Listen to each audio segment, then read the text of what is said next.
C'est grâce à vos dons volontaires et réguliers que nous pouvons faire ce travail. Merci à tous.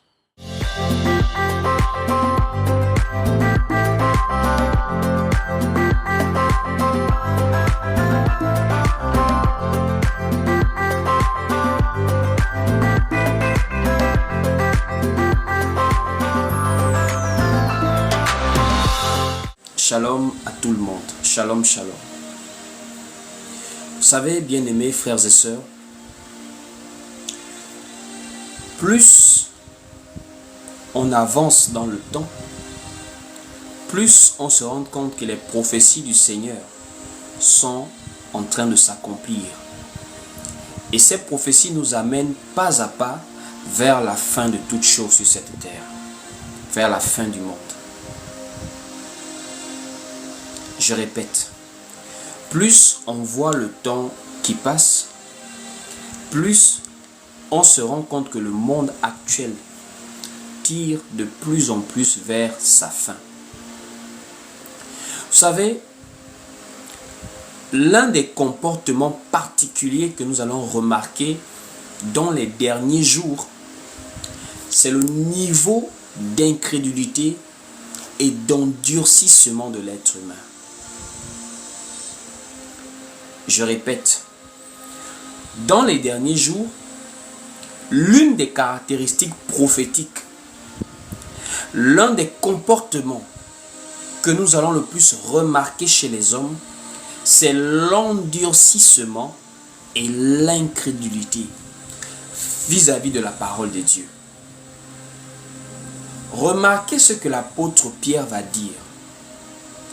L'apôtre Pierre va dire: dans les derniers jours, il viendra des moqueurs avec leur raillerie, disant: où est la fin du monde?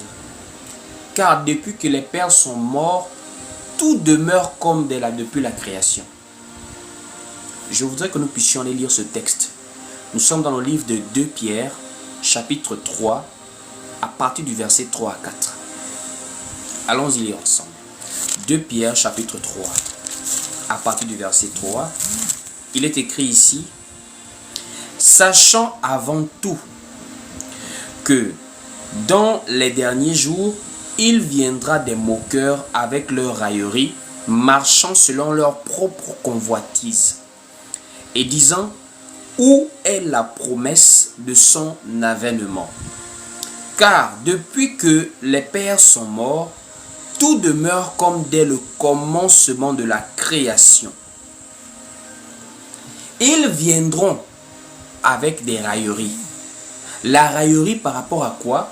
Par rapport à la prophétie du Seigneur sur la fin du monde. Puisque les apôtres dans le livre de Matthieu, chapitre 24, à partir du verset 3, vont avoir un échange avec le Seigneur en lui posant cette question: dis-nous, quand cela arrivera-t-il? Et quel sera le signe de ton avènement et de la fin du monde? Donc, Jésus va se mettre à répondre aux apôtres, et c'est ce qui va faire principalement le chapitre 24 de Matthieu, parce que Jésus-Christ va donner un ensemble de signes qui vont marquer son avènement et la fin du monde. Donc le fait que l'apôtre Pierre prophétise que dans les derniers jours, il viendra des moqueurs qui vont douter de la fin du monde montre clairement le niveau d'incrédulité et d'endurcissement dans lequel les hommes seront dans les derniers jours.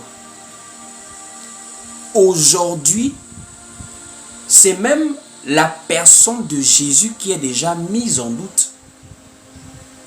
Son existence est mise en doute par des scientifiques, par des chercheurs, par des libres penseurs, par des athées, par des adeptes d'autres croyances. Donc si déjà la personne même de Jésus est déjà le fruit d'un débat, sans son existence même, à combien plus forte raison les prophéties données par le Seigneur? Voici pourquoi aujourd'hui, plusieurs personnes ne croient plus en la fin du monde. Moi-même, j'ai eu l'opportunité de discuter avec deux personnes qui sont dans des appartenances, dans des dénominations et qui se disent chrétiennes, ces personnes-là. Un homme et une femme. Et ces gens m'ont formellement dit que la fin du monde, c'est quand tu meurs. Il n'y a pas de fin du monde. La fin du monde, c'est quand tu meurs. Donc, en un mot, nous avons déjà des gens qui prient Jésus ce matin dans des bâtiments, mais qui ne croient pas en la fin du monde. Ça veut dire qu'ils prient Jésus sans suivre les recommandations du Seigneur, telles que la parole pouvait le dire. Ce peuple m'honore des lèvres, mais son cœur est éloigné de moi. Il y a des gens qui aiment Jésus, mais qui n'aiment plus sa parole. Pourquoi? L'apôtre Pierre a dit quelque chose. L'apôtre Pierre a dit, marchant selon leur propre convoitise. Pourquoi ces gens mettent en doute la fin du monde? C'est parce qu'en réalité, la fin du monde n'est pas selon leurs intérêts. Il y a des gens, si on leur demandait de choisir d'aller au ciel et de rester sur la terre, avec tous les avantages de la terre, ils ne sont pas prêts à aller au ciel. Parce que le ciel pour eux c'est l'inconnu, ils ne sont pas sûrs. Mais la terre au moins ils mangent, ils boivent, ils grossissent, ils voyagent, ils se réjouissent de la vie sur terre. Voici pourquoi ils sont attachés à ce monde. Et le fait d'être attaché à ce monde commence à créer un détachement par rapport au royaume.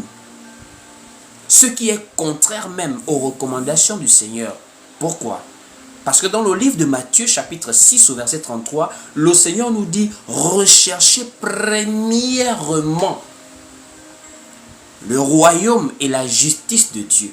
Le reste, le travail, le mariage, les biens de ce monde, par la grâce de Dieu, on peut avoir cela. Mais premièrement, le royaume et la justice. » Or, quand on parle de royaume, on parle de la vie après la mort, de la vie après cette terre. On parle de la vie éternelle. On parle ainsi donc de la fin du monde, de ce monde que nous connaissons.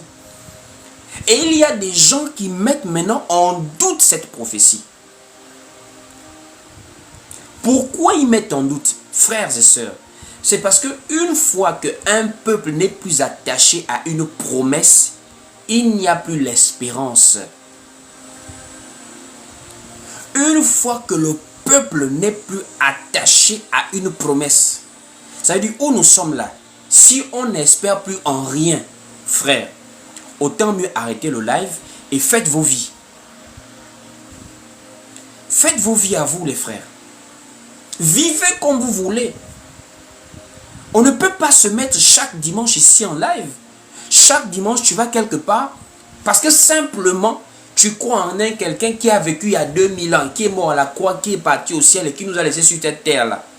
Sans espérance. Sans but ultime de l'existence.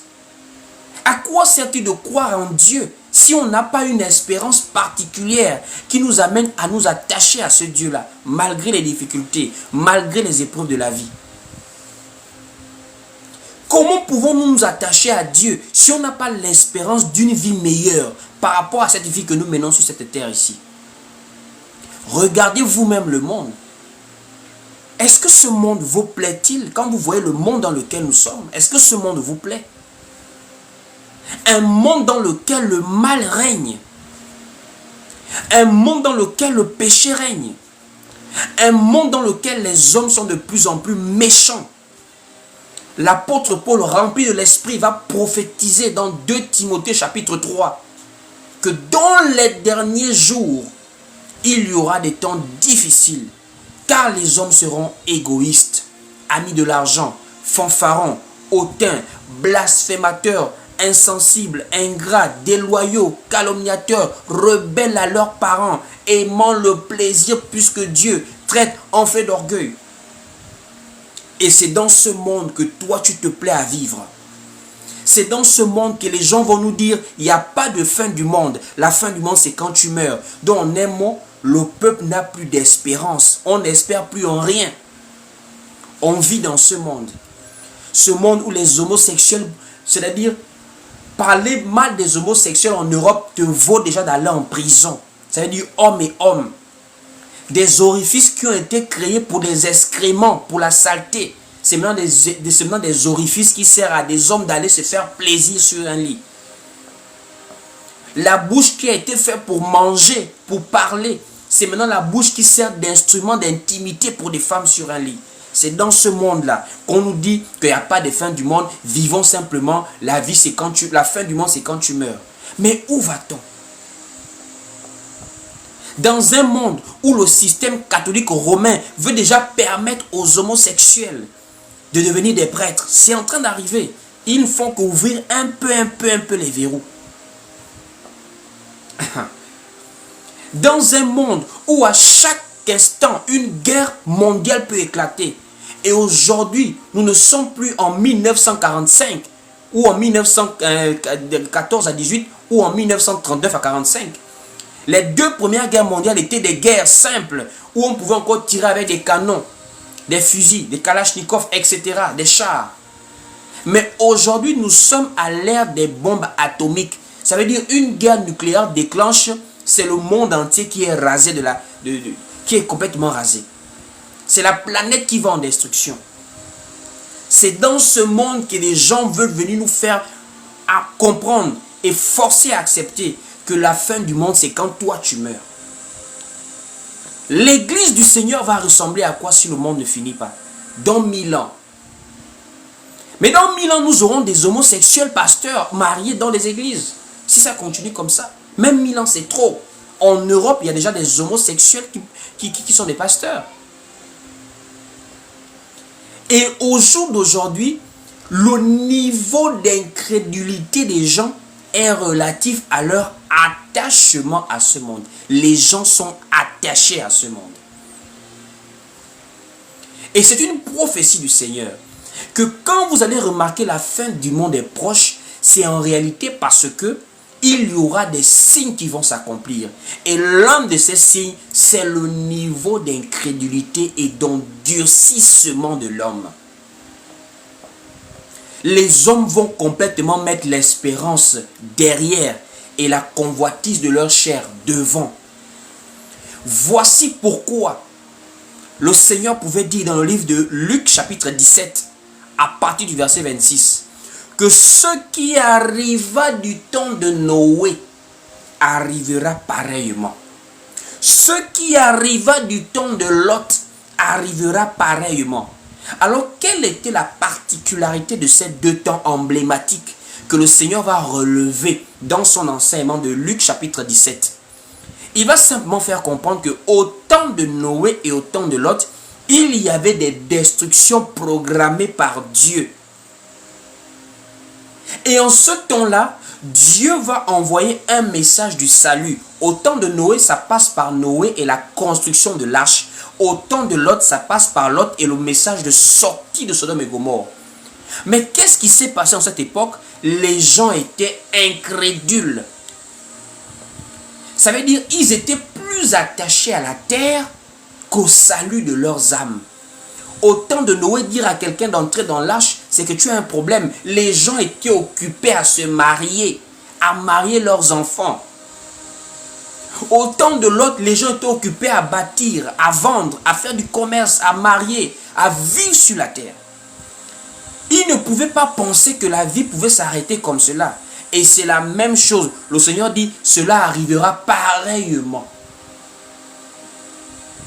Et nous sommes en train de vivre ces choses. Ça veut dire les gens maintenant, vous leur parlez de la fin du monde, ce n'est pas ce qui remplit leur frigo. Ce n'est pas ce qui remplit leurs estomacs. Ce n'est pas la fin du monde qui va construire sa maison. Ce n'est pas la fin du monde qui va l'aider à voyager. Lui, il veut voyager, tu lui parles de la fin du monde. Lui, il a ses projets de mariage, tu lui parles de la fin du monde. Lui, il a ses projets de construction, tu lui parles de la fin du monde. Lui, il a son entreprise à construire, à bâtir. Tu lui parles de quelle fin du monde? Donc, en un mot, la notion même de la promesse que Jésus revient est en train de disparaître. Parce que la fin du monde est aussi liée au retour du Seigneur. Donc, si on ne croit pas en la fin du monde, c'est qu'on ne croit pas que Jésus revient aussi. Et si on ne croit pas que Jésus revient, nous ne sommes plus église. En réalité, il y a des gens qui s'assemblent ce matin, ce ne sont pas des églises. Puisque la parole dit, là où 2 ou 3 sont assemblés en mon nom, le nom c'est la parole.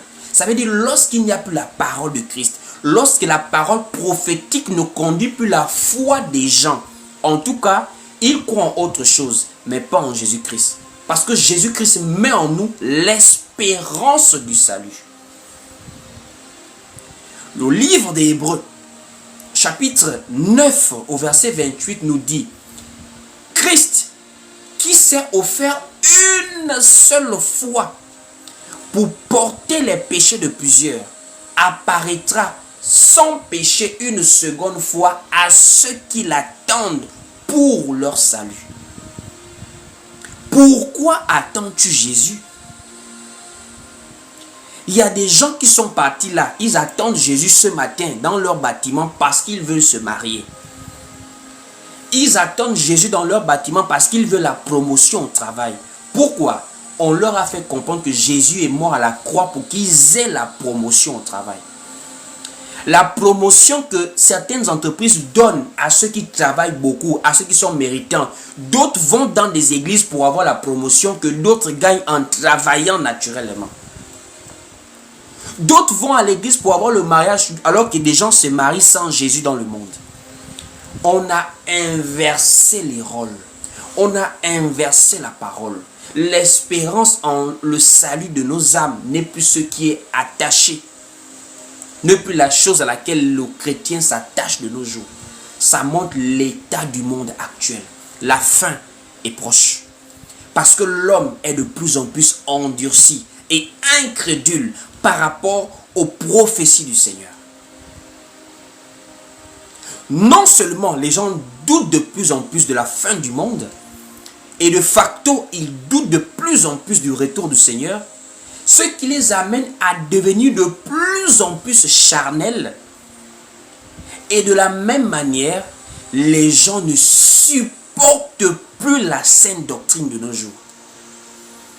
Et l'apôtre Paul va relever cela dans le livre de 2 Timothée chapitre 4, que nous allons lire maintenant. 2 Timothée chapitre 4, dès le verset 1er. Allons-y lire ensemble. Nous sommes dans 2 Timothée chapitre 4, dès le verset 1er. Il est écrit ici, « Je t'en conjure devant Dieu et devant Jésus-Christ qui doit juger les vivants et les morts, et au nom de son apparition et de son royaume. » Vous voyez comment l'apôtre Paul va démarrer cette instruction à Timothée. Il dit au nom de Jésus-Christ, au nom de son apparition. Ça veut dire l'apparition du Seigneur, le retour du Seigneur.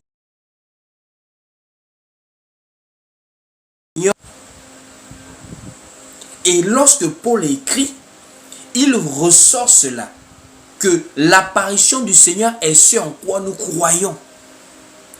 Au verset 2, il dit ici, prêche la parole, insiste, en toute occasion favorable ou non, reprend, censure, exhorte avec toute douceur et en instruisant.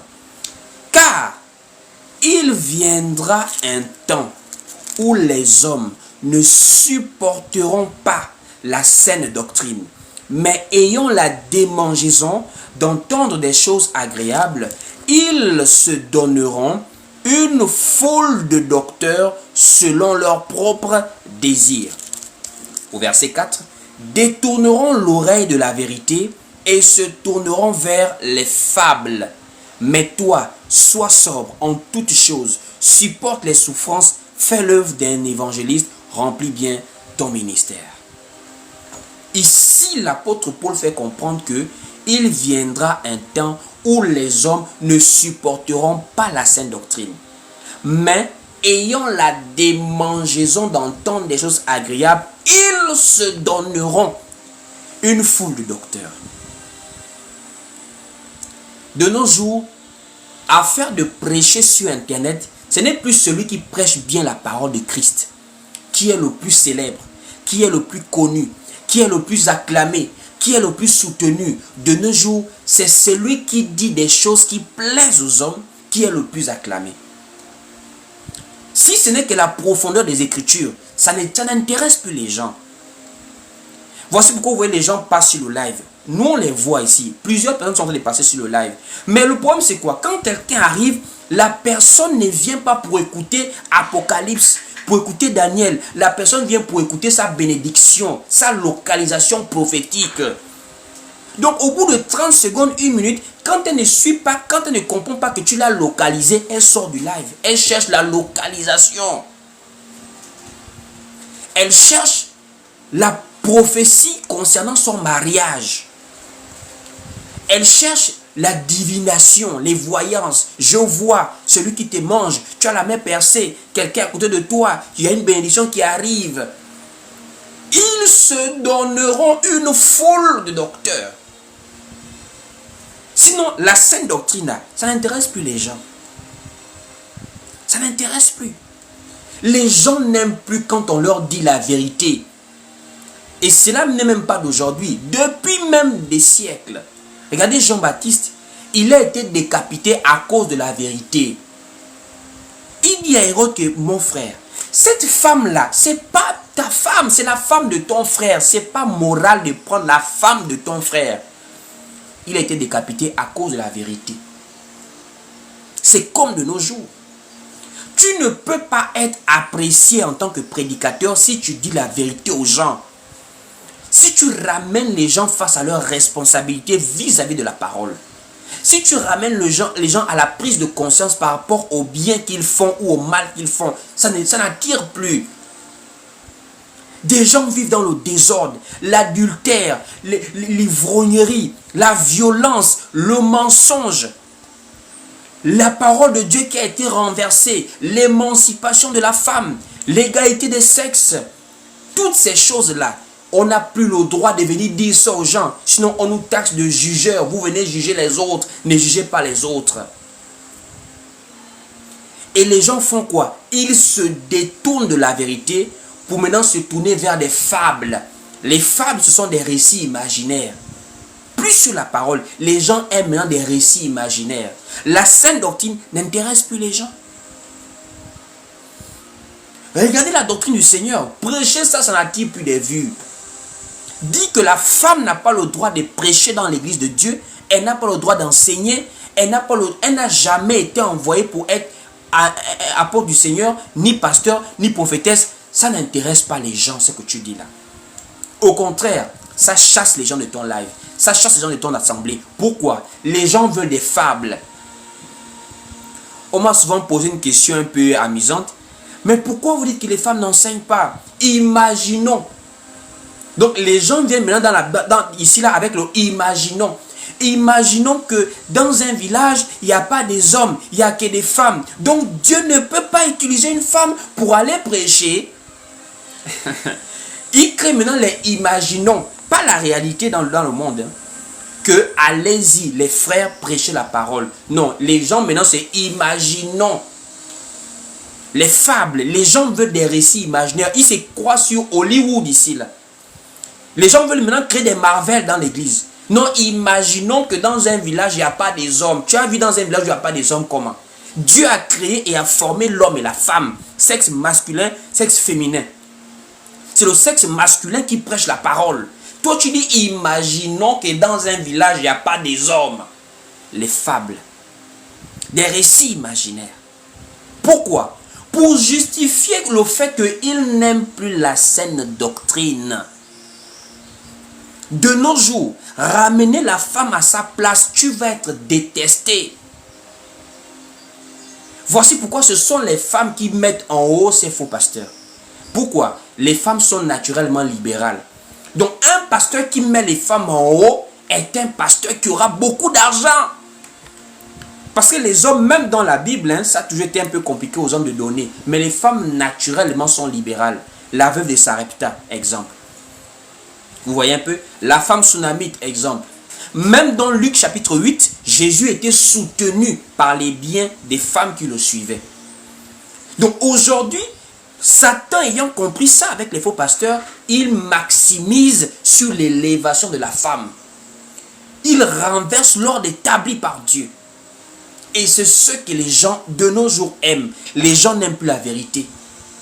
Voici pourquoi vous allez voir, même la Bible, là, elle est en train d'être révisée de plusieurs manières. Pourquoi? On a envie de diminuer de plus en plus les interdictions de la femme à prêcher dans l'église, à enseigner. Beaucoup de gens ont essayé. Mais nous ne prêchons pas sur la lettre. Nous prêchons par rapport à la révélation de la parole. Parce que la lettre, elle tue, mais l'esprit vivifie. Or, c'est l'Esprit Saint qui en nous donne la capacité de comprendre les Écritures. Même si vous traduisez différemment la Bible, même si vous essayez de changer des versets, c'est l'Esprit qui nous conduit dans toute la vérité. Jésus avait dit, je vous enverrai le consolateur, l'Esprit de vérité, et il vous conduira dans toute la vérité. De nos jours, les gens sont incrédules à la parole. Mais ils aiment le nom Jésus. Les gens aiment le nom Jésus, mais ils n'aiment pas la parole. Ils n'aiment pas le pain de vie. Ils n'aiment pas la nourriture spirituelle. Et c'est prophétique. Parce que dans le livre d'Ésaïe, chapitre 4, le prophète Ésaïe avait déjà vu 2025, prophétiquement parlant, par rapport au comportement des croyants. Vous voulez qu'on lise Ésaïe? Allons-y lire Ésaïe chapitre 4, dès le verset 1er. Vous allez écouter vous-même. On part tous ensemble dans le livre de Ésaïe chapitre 4. On va lire. Nous sommes dans le livre de Ésaïe au chapitre 4.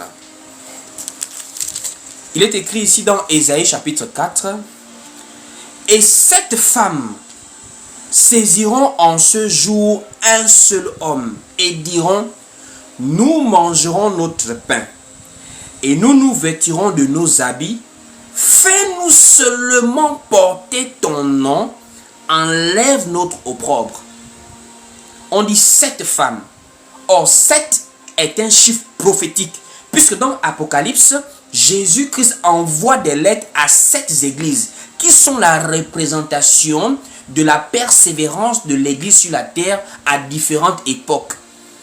Et Ésaïe avait déjà vu qu'il y aura cette église-là qui ne va pas chercher à manger la nourriture du Seigneur. Elles disent, on aura notre propre pain. Or, Jésus est le pain de vie. Bon, maintenant, imagine quelqu'un qui dit à Jésus, je veux mon propre pain. Je ne veux pas ton... Laisse-moi avoir ma propre nourriture. Et le vêtement. Or, le vêtement, la parole nous dit, revêtez-vous de l'Esprit. Donc, l'Esprit Saint est comme un vêtement qui nous amène à poser des œuvres des saints. Mais de nos jours, là, les gens ne veulent pas le pain de Jésus. Les gens ne veulent pas l'Esprit du Seigneur. Les gens veulent seulement avoir le nom chrétien. Fais-nous seulement porter ton nom. Il y a des gens, juste le fait qu'ils soient appelés chrétiens, ça lui suffit. La parole, ils ne cherchent pas à lire la Bible. La connaissance, c'est pas forcé. Moi, j'aime Dieu dans mon cœur. Chacun a sa manière de servir Dieu. Chrétiens ignorants. Chrétiens sans connaissance. C'est ce que nous avons de nos jours. Des gens qui ne lisent jamais la Bible. Ils ont donné la responsabilité de lire la Bible à leur pasteur.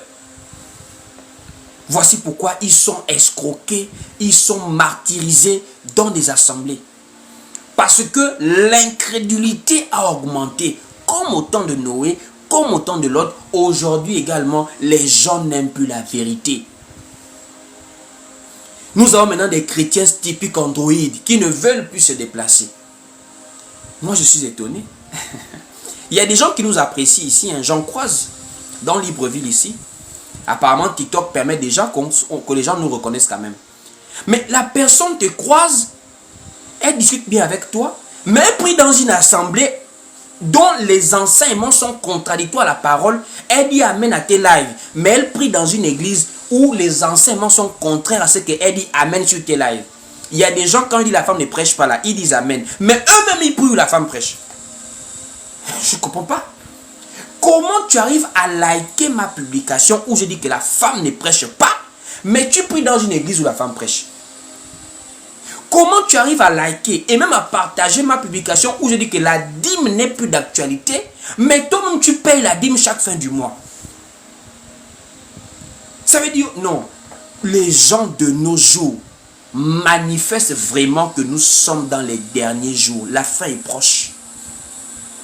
La fin est proche, frère. Et c'est un grand signe pour toi et pour moi. Parce que qu'est-ce que la parole nous dit? Quand nous allons voir toutes ces choses, il y a quelque chose qu'on va devoir faire pour la vraie église. Il y a une recommandation du Seigneur. On va lire cette recommandation. Prenons le livre de Luc.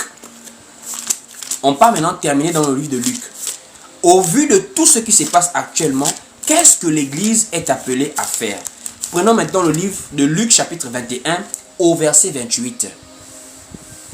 Luc chapitre 21 au verset 28. Écoutez, il est écrit ici. Quand ces choses commenceront à arriver, redressez-vous et levez vos têtes parce que votre délivrance approche. Quand vous allez voir les gens commencer à être incrédules de cette manière, à être endurcis, à être ennemis de la vérité, comme nous voyons de nos jours, attachons-nous maintenant au Seigneur, davantage plus qu'avant. Commençons à redresser nos têtes, ça veut dire commençons à fixer les regards que vers la venue du Seigneur. Christ est en train d'apparaître maintenant. Il arrive parce que là, les prophéties annonçant sa venue, sa seconde venue, sont déjà clairement visibles. C'est une manière de t'interpeller ce matin que Dieu nous appelle davantage à nous attacher à lui. Davantage à aimer son avènement. Et l'apôtre Paul va le dire. Je termine avec ce verset. L'apôtre Paul va dire, le Seigneur va réserver la couronne à ceux qui auront aimé son avènement. Ça veut dire qu'ils auront soupiré après la promesse que Jésus va venir prendre son peuple qui a cru en lui dans les nations. Cette église qui a persévéré dans la sainte doctrine, malgré la modernisation du monde, malgré le monde qui évolue, les mentalités qui sont contraires à la loi de Dieu, à la parole de Dieu. Cette église qui aura gardé la lampe de la parole, c'est cette église que Dieu viendra prendre et les gens auront leur couronne. Allons-y le livre de 2 Timothée, chapitre 4, à partir du verset 7. Et on termine par là.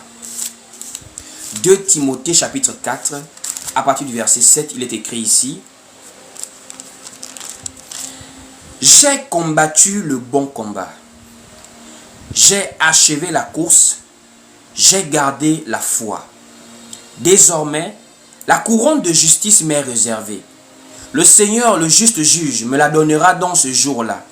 Et non seulement à moi, mais encore à tous ceux qui auront aimé son avènement.